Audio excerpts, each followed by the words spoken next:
Comment avoir un look pétillant quand on a des formes? Les femmes qui ont des formes considèrent souvent qu'il vaut mieux rester discrète, invisible et porter des couleurs sombres pour paraître plus mince. Et surtout, ne pas s'autoriser certains types de vêtements.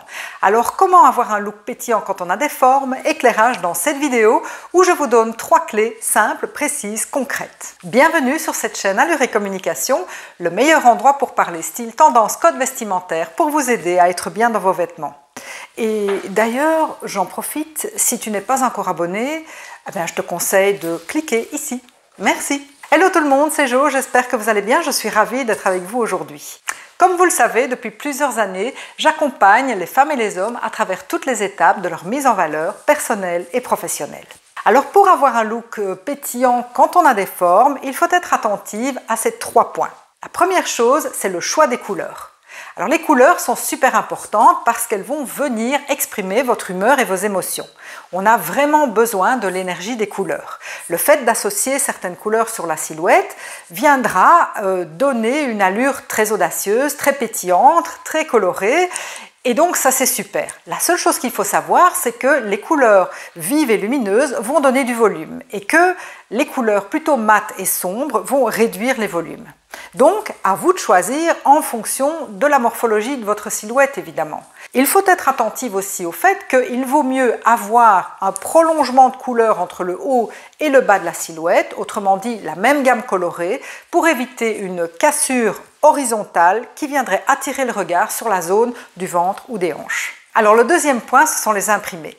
Les imprimés sont toujours plus pétillants que les unis, bien sûr.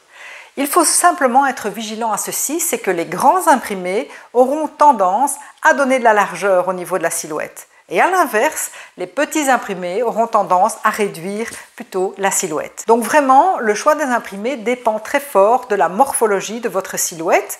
Que vous les choisissiez plus colorés ou plus discrets, ça dépendra de votre personnalité. Par ailleurs, au niveau des imprimés lignés, il faut savoir que les lignes horizontales auront tendance à élargir et que les lignes verticales auront tendance à allonger, à donner de la verticalité et donc amincir la silhouette. Le troisième point, ce sont les tissus. Alors le choix des tissus a toute son importance parce qu'un tissu rigide aura tendance à donner du volume. A l'inverse, un tissu fluide, lui, viendra épouser les mouvements dynamiques de votre corps sans les coller, sans coller et sans mouler. Et ça, c'est super important pour garder une allure très pétillante et très féminine. À ces 3 points d'attention, vous pouvez rajouter le choix des accessoires, des bijoux, des chaussures, des sacs qui, choisis dans la tendance et en fonction de votre morphologie, viendront appuyer ce côté pétillant de votre look. J'espère sincèrement que vous avez apprécié cette vidéo, qu'elle vous sera utile. Merci de consulter les autres vidéos de ma chaîne YouTube, il y a certainement une thématique qui vous intéressera. Merci de vous abonner, merci de me laisser un commentaire et puis je vous donne rendez-vous dans une prochaine vidéo et d'ici là, je vous embrasse, ciao!